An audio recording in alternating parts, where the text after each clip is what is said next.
Hey, hey, hey. Time for the Out of This World story from rSpace.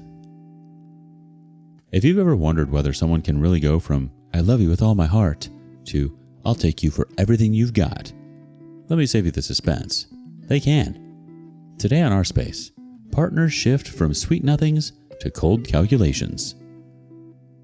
Discovered my wife had been cheating for years. I dropped divorce papers, vanished, and cut her off financially. Her life is falling apart. Well, I just found out something that's changed my life forever, and not for the better. It's so hard to trust people these days. As far as I knew, my parents had the picture book marriage, and I always wanted something like that. Two people who can trust each other entirely, won't betray one another, and plan to grow old together. I don't know if you can get that these days. I mean, you probably can, but it seems like it's just the luck of the draw, because someone might seem entirely reasonable and they're keeping massive secrets from you. I feel so numb about it. I, 33 male, have been married to my wife, 30 female, for 3 years now, but we dated for even longer before then. I really felt like I was on the right track because this woman loved me like I've never been loved before, and I never had an issue returning that energy.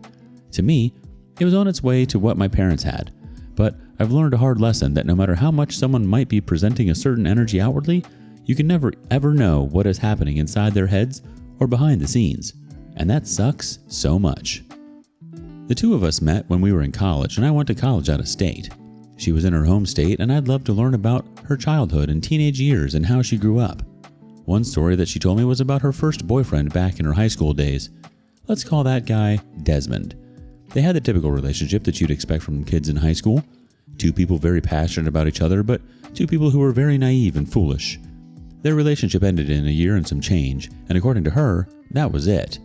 She said that Desmond reached out to her a few times between then and when we met, and while she was polite, she always rebuffed his advances.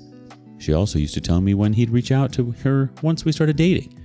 I always appreciated the openness, and I think that when someone is open like that, it makes it a lot easier to trust them since they're not hiding even the slightest things from you. Now, the reason I'm telling you this is because it obviously has to do with what has just ruined my perception of my marriage for good.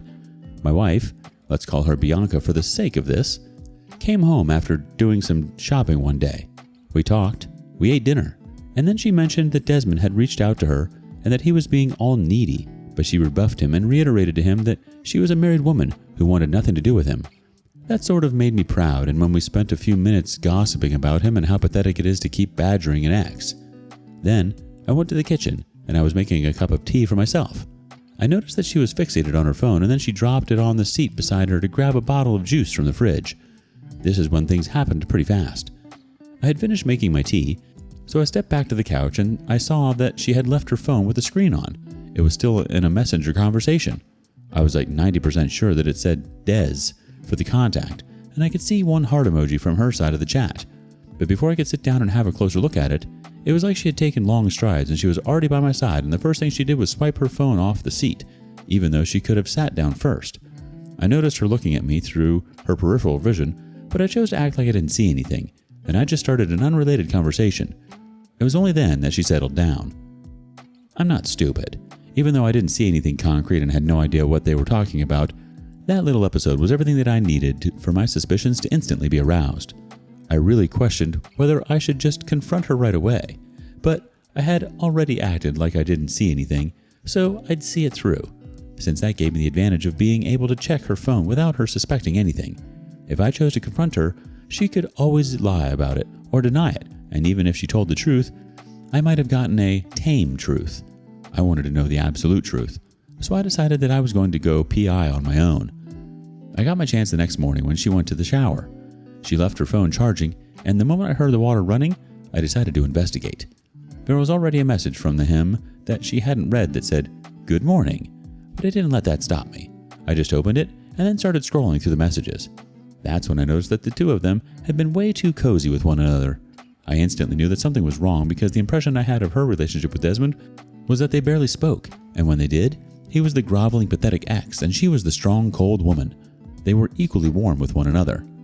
Unfortunately for me, the conversation was way too long for me to go through the entire thing, and before I knew it, I heard the water in the bathroom stop running. So I returned her phone and acted like I hadn't touched it. She didn't seem to notice anything when she eventually picked up her phone and went to start working on some of her art projects. I couldn't stop stewing in it the entire day. What I knew was enough for a massive fight, but I felt like there was more that I didn't know, and the only way that I would find out the entire truth would be to snoop through her entire conversation with Desmond. I wanted to know fast, but I knew that I had to be patient, so I decided to be. Here's the thing. Part of me felt like she couldn't be doing anything sneaky because I knew her password, and she knew mine. But that gave me a particular advantage. That night, while she slept, I logged into her Facebook account on my computer, and then I deleted the whole unrecognized sign-in evidence from her email. I was in, and sure, if she checked in her active sessions or whatever, she would see that my laptop had access. But I knew she wouldn't do that. So, as she slept, I went through as much of the conversation as I could. There was a lot, and it definitely wasn't something that I'd finish up in a day, but from what I was able to read, I realized quite a few things. First of all, they had been talking very regularly for years. It wasn't just him popping in every now and then. Second, they clearly had a thing going on. They spoke affectionately with each other, which was the polar opposite of what she had told me. And when I went up high enough, I found a few messages that alluded to the fact that they had slept with one another. How many times, I had no idea. Third, I know I can't be with her anymore. I have to end things, and I have to do that as soon as I can. This is the night after I read through their messages, and through the next day, and even tonight, I've been digging deeper and deeper into it all, while documenting the very notable parts in case they get deleted. I've searched up divorce lawyers, and I'm going to make a decision on one in the daytime. I'm just so hurt by this entire thing. Part of me wishes that I didn't find this out, but a bigger part of me appreciates knowing the truth. Like I said, I feel very numb about all of this. This is a woman who essentially only brings money into the home from her Etsy page. Yes, she takes care of all the household chores and has fun with her arts and crafts while I work. But it is crazy how I've been providing such a comfortable lifestyle for this woman while she cheats on me with her high school ex. She's been lying to me for years. Anyway, I'm going to be sure to provide an update when I can. Hopefully, it will be me letting you all know that I've successfully divorced her. If I can find a creative means of revenge to add on top of that, like sleeping with her sister or something, I'd love that. But that's me being unrealistic. Edit. Oh, after going through the entirety of their messages together, I've learned that they slept together multiple times and that this has been going on for years, even before we got married. So the entire time that she was being open about Desmond, it seems that the objective was to knock me off the trail. It sure worked, but it is over now, and she has no idea. Now I really want to hit her hard. What an absolute punch to the gut. I guess nothing is as perfect as it seems. You've been the hardworking partner, providing the comfortable lifestyle, while she's been busy rekindling old flames. That's a whole different kind of evil. I mean, the good news is, now you know the truth. It's a tough pill to swallow, but at least it's the real thing and not some half-baked version of honesty. Update 1. Maybe I'm an evil person or I'm just happy to watch someone get served by karma, but I think I've enjoyed everything that has happened since my last post way too much. This is just 2 months since then, and I finally feel like things are going my way, and they're going horribly for her. I'll do my best to recall everything that has happened over this time. The first thing I did was make sure to figure out the divorce lawyer I wanted to use, and when I found him, after talking at length, I paid his retainer and told him to get started on the papers. One thing that played a big role in my choice is that I have to get someone who is ready to do everything that they can to protect my wealth. I'm in the tech industry, and I earn a lot, I'll admit. It's why I never minded that Bianca didn't work. I was happy to support her and see her happy. But the moment I knew that things were going to fall apart, I knew I'd have to find someone to protect my wealth for me. So I settled on the particular lawyer. The moment that the divorce papers were ready and she had left the house for a bit, I started packing.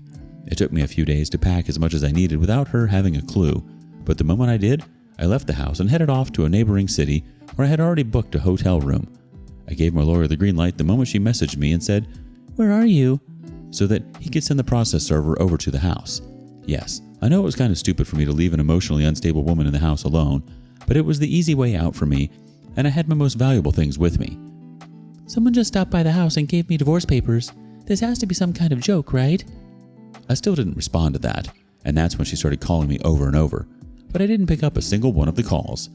She started getting hysterical in my messages, asking me to pick up, and then she said, "What was I doing wrong?" That was when I simply said, "Desmond," and I blocked her on every single platform that I could think of her reaching me on. Whenever a number I didn't know would call me, I wouldn't answer because it seemed like it would have been her. I was going to use my lawyer as a proxy for pretty much everything. I didn't need to be in contact with her. She'd be able to contact him if she had any questions about signing the papers. It took nearly a month before she signed it, but she did, and that was all that mattered to me. It was literally the day after signing the papers that I finally decided to pick up one of those mystery calls, and to no one's surprise, it was her. There was a lot of quiet on the phone between us before she finally said hi. I just asked, "What do you want?" and then kept quiet again. I had to listen to about 1 minute of silence before she said, "Where are you?" I let her know that I'd never tell her, so she shouldn't bother. She started crying at that point. After her tears, she said, "I'm not doing good at all." I didn't say anything to that because I knew she wouldn't be doing good, and it didn't make me feel any sympathy. It only made me happier because I knew things were going my way. That's when the woman who I called my wife, who had been cheating on me for years with her high school ex-boyfriend, told me that money was tight, that she was struggling, and that she needed my help to get through the month. I thought about it for a minute because I don't want her to die, but I do want her to suffer. I don't care about her anymore. So I decided, F her. She has family she can turn to if it becomes do or die. I just hung up the phone. She tried to call back 8 times after that, but I left it to ring over and over again. Then, my lawyer called me about a week later. He seemed amused that Bianca had called him to ask him to tell me that she was completely broke and she had nothing to eat. She was trying to appeal to my emotion, but it wasn't going to work. Her sister literally lives 40 minutes away. If things were that bad, she'd go to her sister's place. But it seemed that she didn't want any of them to know what was going on in her life. They'll find out sooner or later. The entire thing is a massive mess for her, but I can't say that I hate it. It feels just like a percentage of the pain that I need her to feel. She was used to the good life and was taking that for granted in the worst possible way. Now she's going to see what life is like after she set our marriage on fire. We haven't even started the divorce proceedings, and things are already this bad for her? What more could I want? Update 2. Well, this saga has finally come to a close, I hope. The divorce is over, and all I can say is that things went exactly as I dreamed of. Honestly, it couldn't have been better for me, so let me quickly give you the lowdown. Once the papers were signed, my lawyers collected them, and it was time for things to get started. Needless to say, the part where we could have come to an agreement didn't go well at all. She wanted a full 50% of whatever it was in my bank account. Obviously, that wasn't surprising as she basically has nothing to her name. I wasn't going to let that happen. Her lawyer eventually tried to negotiate 25% of my assets, but I still didn't budge on that because my lawyer gave me some confidence that he'd be able to either get me off with less than that or nothing at all, though he admitted that the latter would be difficult. Eventually, we had to go in front of a judge, and with my evidence of her cheating and lying to me for years on end, plus doing nothing to contribute solidly to the household's income despite us having children or anything, things swung in my favor. She was going to be getting the house, and I was supposed to pay the mortgage for the next 2 years to give her time to get on her feet, but she absolutely refused. I think she was frightened of the expenses that would eventually be hers, so the agreement that we reached with the judge was to sell the house, pay off the mortgage, and split the remainder equally. That was all she would get. I think she was so broke that she jumped on that right away. Good thing was that the money that was left after paying the mortgage wasn't that substantial, at least not for more than 2 years tops. And the thing is, I know for a fact that she has been spending recklessly, as her sister called me begging me to talk some sense into Bianca, but I refused. She still doesn't know where I live either because the only time we saw after I vanished were when we met up for divorce-related things. She hasn't gotten a job and she's burning through the money she was awarded. Maybe she's spending some of it with Desmond. If she is, good for him. He should enjoy it while it lasts. I never thought I'd be the kind of person to be joyful as Bianca's life falls apart, because I loved her so much once upon a time. But she betrayed me in the deepest level, so I'm glad to see that things are as bad as they can be for her. She deserves worse, and I'm happy she's getting what she's getting. Is there a moral to the story? I don't know. I guess in the end I could have told the woman to block Desmond. There was no reason for her not to. If she had refused, that would have been a red flag.